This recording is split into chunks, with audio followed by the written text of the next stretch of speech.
That's not good. Good morning, Mr. Toby Dog. How's it going, buddy? Hey, pal. Hi, good to see you. You're all dusty. How'd you get so dusty? Come on. All right, let's go. Good morning, little chickens. How are you guys doing? See, some of you are already starting to roost up on top of the door. You're getting to be full-fledged chickens at this point. And our spring goslings are definitely pretty much just full-on geese at this point. Uh-oh. Sounds like I have geese in there. I'm gonna go check on it. So after doing my morning chores yesterday, I was actually off farm all day visiting some family. So I actually didn't even do the night chores last night. That's not good. That's not good at all. Oh gosh. What have you guys done? It looks like the geese got past their barrier yesterday and they've had a full day of access to this. They have absolutely decimated the hoop coop.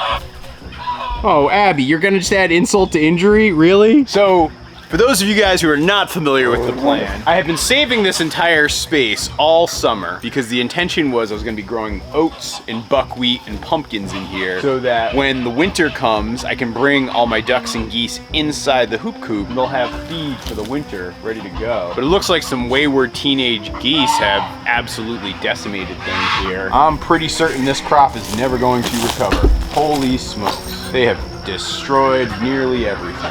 Oh, this is heartbreaking. Even my pumpkin plants have been decimated. Oh, you little terrorists! Everybody out! Oh, I can't believe you did this to me. Oh. Most of them are over on this side, which is exactly where they're supposed to be. But these guys are on the wrong side. Come on. Huh? Get out of here. Come on, go guys, go. All right, I'm gonna try to herd them up to that gate up there and get them out of here. You guys are heading in the wrong direction. Come on, let's go. I am very upset with all of you. All right, come on, out the gate you go. Let's go, come on. You don't think I see you hiding in the grass away from everybody else? Let's go, come on. Out, out, out. All of you, out, out, out, out. Come on.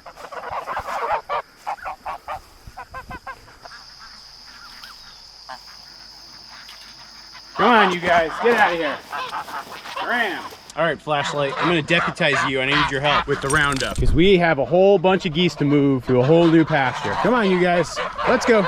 I need you guys going out to pasture. Let's go. Down that way. Let me get this other batch here.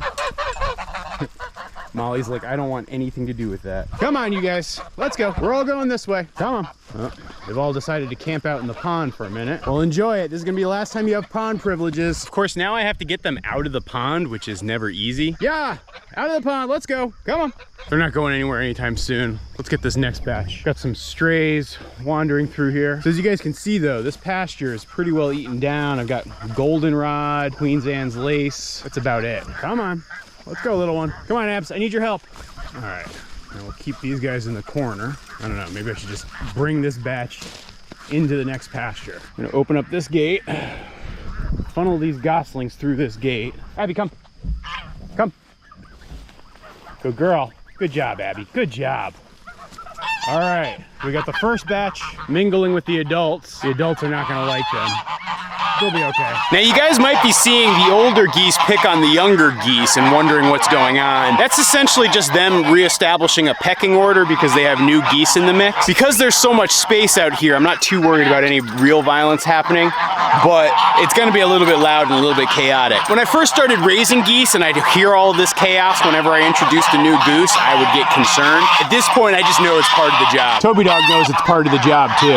Sometimes Toby will actually get involved and sort of play sheriff to make sure that there's not as much chaos, and it kind of looks like that's what he's doing here, where you've got most of the younger geese over here and the other ones over here kind of freaking out, and Toby kind of being the peacemaker in the middle. All right, team, let's go get the rest of the geese. I don't know if you guys can see this, but they've exited the pond. And now what I got to do is carefully make sure that they don't go back into the pond. So we're going to approach from the side before driving them up and in. These last guys out of here, since most of them are already ashore, the others should follow suit. All right, we'll get these guys later. Let's get this batch in on the other side of the fence. You go that side, I'm going this side. Come on, geesies. Come on, you two. Stay with the rest of the flock. Come on, come on, let's go.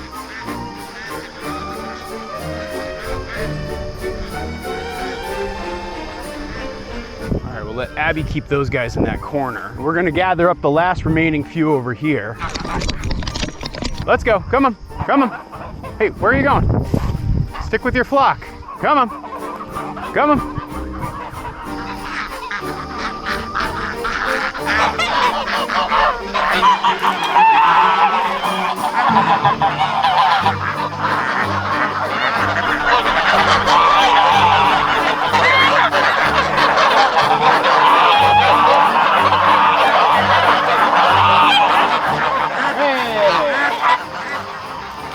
Good job, Abby. That gives a high five. You did a good job, girl. I'm very proud of you. That was some really good work.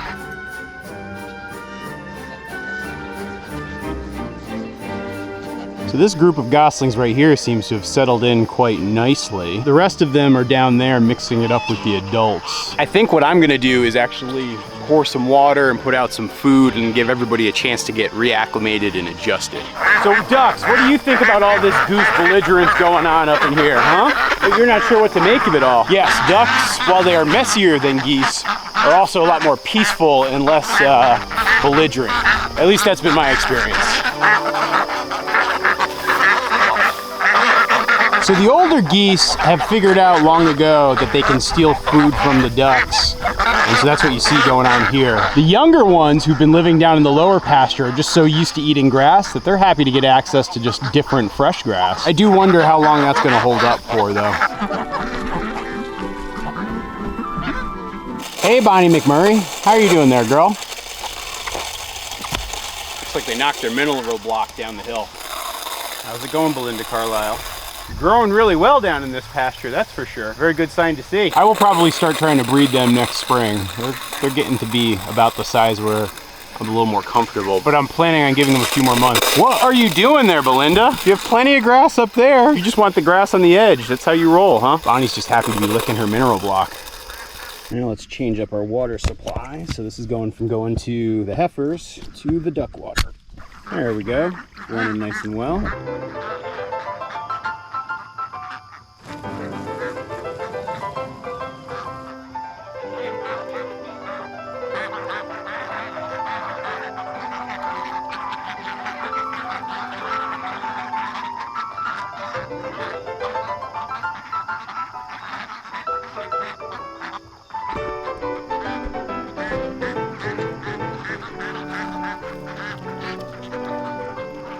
So I will say, moving the goslings out of the lower pasture does create another opportunity for the farm. So even before I was blowing my stack about the goslings eating all the food in the hoop coop, I was starting to wonder if I should move them out of here because I didn't want this pasture to get overgrazed. One of the biggest things I've learned about keeping animals like ducks and geese and chickens and cattle and pigs over the last couple of years has been that ultimately you need to give the land a chance to rest or else the land is going to get ruined. So as I look out here on this pasture here, I can see that most of the grass is pretty much eaten down or trampled down. There are some pockets of grass species that they don't like as much, and there are some pockets of weeds that are getting unconsumed, but for the most part, this is a pretty chomped down pasture. And so I think my plan is going to be, I'm gonna come through here with the brush hog and just cut down some of the excess weeds, and then give it a little bit of time just to rest and recuperate. I actually think if I give it probably about a month or so, and we have decent growing conditions into late September, that will give this enough time to recover so that I can put the cattle in here for one last round of grazing before I fully move them into the barn for the winter. And so, yeah, this land is gonna get rested for probably about 4 to 6 weeks before we add the cattle back in here. All right, let's visit with our gal Rosie and see how she and her little ones are doing. Hey everybody,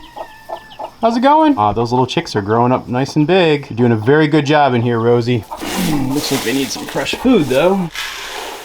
Doesn't even seem like they're eating from the red tray anymore. So I can probably get rid of that, but I'll give it a couple more days for them to transition. But it definitely seems like Rosie is doing a great job. And the dog barn is working as a very nice little house for her to raise her young ones in. All right, out you go. Come on.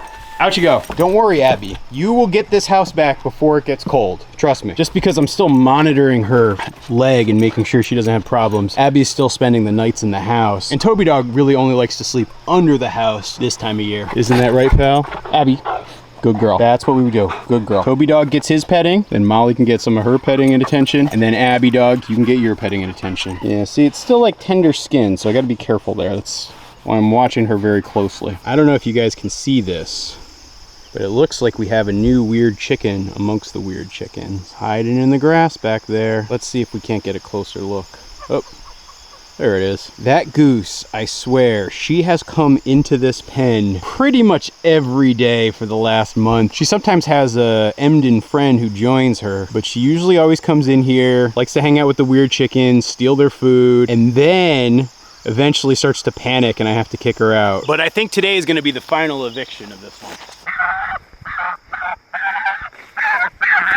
Easy. Whoa, whoa, whoa, whoa, whoa, whoa, whoa, whoa. It's okay. It's okay. Don't worry, you're gonna get to move in with your friends. I know you've enjoyed being a weird chicken. Some might even say I should keep you as a weird chicken guardian, but I don't think you would like that very much. So we're gonna put you back with everybody else, okay? Even though I will say you are a very sweet goose. All right, in you go. Be free. So today has been a very stressful day here on the farm, and I don't know about you guys, but I could really go for a weird chicken moment of zen.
All right, Abby dog, you want to come with me? Yeah, just like old times? Yeah, this is Abby's first chance to get up to the top of the pasture since she's been hurt. She seems like she's excited about it. I'm kind of excited about it too, to be quite honest.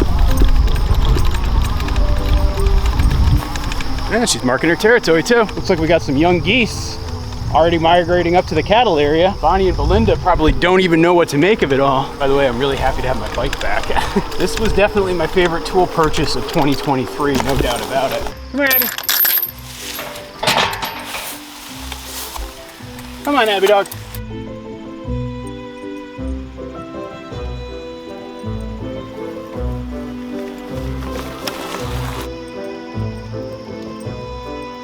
Now, for those of you guys wondering, what am I gonna do with Abby and if she's gonna come up here to the top of the pasture with the cattle permanently? The answer is that's not gonna happen this year. I had initially thought of doing it. Obviously she got hurt and that changed my plans. And now because I'm just trying to monitor, make sure she doesn't get hurt again or get her cut reinfected or any sort of issues like that, I'm gonna keep her down below and just save myself that stress. There's really probably only another, I don't know, month plus before I start to have to move the cattle down below anyway. It's not that I'm gonna run out of grass. The real problem is that I'm going to run out of the ability to get water up here because the lines will start to freeze and then I'll be kind of SOL. Good morning, chickens. How's it going?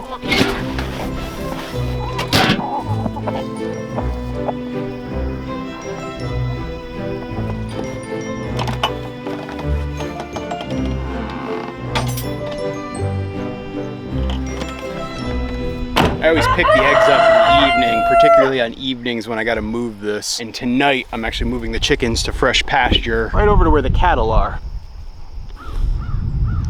Oh, look, your baby bee came out to visit with you, Abby. You gonna go say hi to her? Aw, I think, if I didn't know any better, I think Abby's being shy right now. Baby bee even seems to have stepped away from the rest of the herd to say hi to Abby, but it doesn't seem like Abby feels comfortable in saying hi to baby bee. Let's just give her a minute. Maybe she moseys her way over there.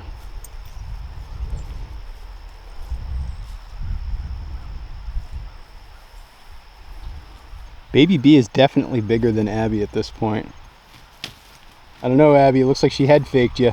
You're being a very good girl, Abby. You guys look like you're expecting something. Hey, Gus.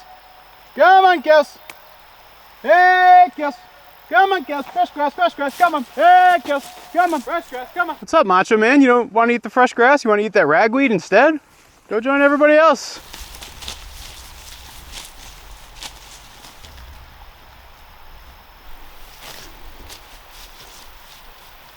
Look at that little Abby sitting in the grass, relaxing. Abby, come.